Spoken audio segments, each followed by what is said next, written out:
இயேசு கிறிஸ்துவின் இனிய நாமத்தினாலே உங்களுக்கு என் அன்பின் வாழ்த்துக்கள். கிருபையா இந்த நாளை தேவன் காண செய்திருக்கிறார். கர்த்தருக்கு மகிமையும் கனமும் உண்டாவதாக. 111வது சங்கீதம் அதனுடைய 3வது வசனம். அவருடைய செயல் மகிமையும் மகத்துவமும் உள்ளது, அவருடைய நீதி என்றென்றைக்கும் நிற்கும். கர்த்தருடைய பரிசுத்த நாமத்திற்கு மகிமை உண்டாவதாக. நம் ஆண்டவரை குறித்து வேதம் சொல்லுகிறது, அவர் யோசனையிலே பெரியவரும் செயல்களிலே வல்லவருமாயிருக்கிறார் என்று. அவருடைய செயல்களை குறித்து தான் இந்த வசனம் சொல்லப்பட்டிருக்கிறது.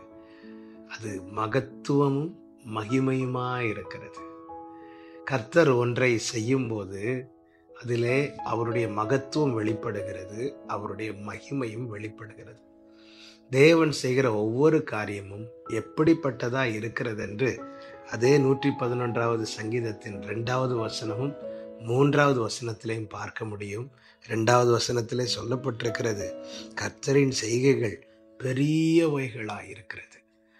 4வது வசனத்திலே சொல்லப்பட்டிருக்கிறது, அவர் தம்முடைய அதிசயமான செய்கைகளை நினைவு கூறும்படி செய்தார் என்று.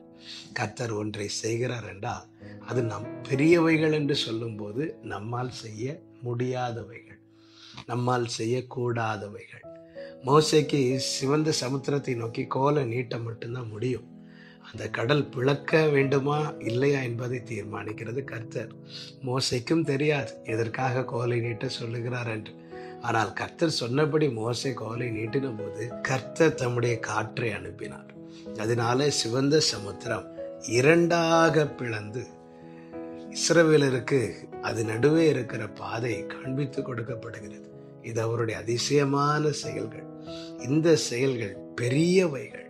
எனவேதான் இதே 111:2 சொல்லப்பட்டிருக்கிறது, அவருடைய செய்கைகளில் யார் பிரியப்படுகிறார்களோ அவர்கள் இதை ஆராய்கிறார்களாம். ஆமென். கர்த்தர் நம்முடைய வாழ்க்கையிலே செய்த அவருடைய அதிசயமான செயல்கள் எத்தனை இருக்கிறது. நம்மை ரட்சித்தது அதிசயம் அல்லவா? நம்மை அறிந்தது அதிசயம் அல்லவா?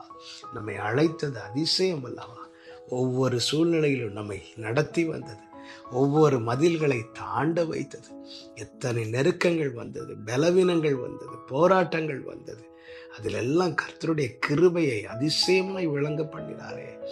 அவருடைய செயல்களில் யார் பிரியப்படுகிறார்களோ அவர்கள் இதை ஆராய்வார்களாம். இதை ஆராய ஆராய நம்முடைய இருதயம் நன்றியால் நிரம்பும். கர்த்தருக்குரிய மகிமையை செலுத்தாமல் நம்மால் இருக்கவே முடியாது. கர்த்தர் ஒன்றை செய்யும்படி தம்முடைய கரத்தை நீட்டினார் என்றால் அதை செய்யாமல் விடமாட்டார். ஆமென். எனவேதான் ஆண்டவராகிய இயேசு கிறிஸ்து இந்த பூமியிலே மனுஷகுமாரனாய் வந்து செயல்பட்ட நாட்களிலே அவருடைய செய்கையை குறித்து வேதம் இப்படி சொல்லுகிறது. மார்க்கு சுவிசேஷம் 7வது அதிகாரம் 37வது வசனத்திலே எல்லாவற்றையும் நன்றாய் செய்தார், செவிடர் கேட்கவும் ஊமையர் பேசவும் பண்ணுகிறார் என்று சொல்லி மென்மேலும் ஆச்சரியப்பட்டார்கள். செவிடர் குணமாக்கும் போது கொஞ்சம் கேட்டு கொஞ்சம் கேட்காம அல்ல, ஒரு காது கேட்டு இன்னொரு காது கேட்காம அல்ல, நன்றாய் கேட்கும்படி செய்தார். ஊமையரை பேச வைக்கும் போது ஏதோ 1-2 வார்த்தை பேச வைத்து திருப்தியாக்கி அனுப்பவில்லை, நன்றாய் பேசும்படி செய்தார். குருடனை காண வைக்கும் போது அப்படித்தானே. அதே மார்க் 8வது அதிகாரத்துல 22 முதல் நீங்க படிக்கும் போது தெரியும். ஒரு குருடனை கையை பிடித்து அழைத்து ஏதாவது காண்கிறாயா என்று கேட்க அவன் சொல்லுகிறான், நடக்கிற மனுஷரை மரங்களைப் போல பார்க்கிறேன் என்று. உடனே கர்த்தர் கொஞ்சமாவது தெரியுதில்ல போன்னு விடாம அவன் கண்களை தொட்டு அவனை ஏறிட்டு பார்க்கும்படி செய்தார். அவன் தெளிவாய் கண்டான். இதுதான் தேவனுடைய செய்கை. எனவே கர்த்தர் கிரியை செய்ய நம்பி விட்டு கொடுங்கள். கர்த்தர் ஒரு காரியத்தை செய்யும்படி தீர்மானித்தார் என்றால் அதை கர்த்தர் பூரணமாய் செய்து நிறைவேற்றுவார். அப்படி உங்க வாழ்க்கையில எந்தெந்த பகுதியில குறைவு இருக்கிறதோ அந்த காரியத்துல ஒரு நிறைவும் ஒரு பூரணமும் உண்டாக வேண்டுமா? கர்த்தர் செயல்பட இடம் கொடுங்கள், விட்டு கொடுங்கள். அவருடைய செயல்கள் அதிசயமானவைகள். ஜெபிக்கலாமா? எங்கள் நல்ல தகப்பனே, இந்த காலை வேளையிலும் எங்களோடு பேசி எங்களை திடப்படுத்தின தயவுக்காய் நன்றி. ஆமேன் அப்பா. உம்முடைய செயல்கள் பெரியவைகளும் அதிசயமானவைகளுமா இருக்கிறது. நீர் இரக்கமும் மன உருக்கம் உள்ள தேவன்.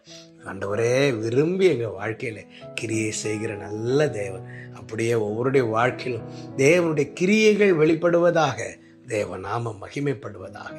இயேசுவின் நாமத்தில் பிதாவே, ஆமென்.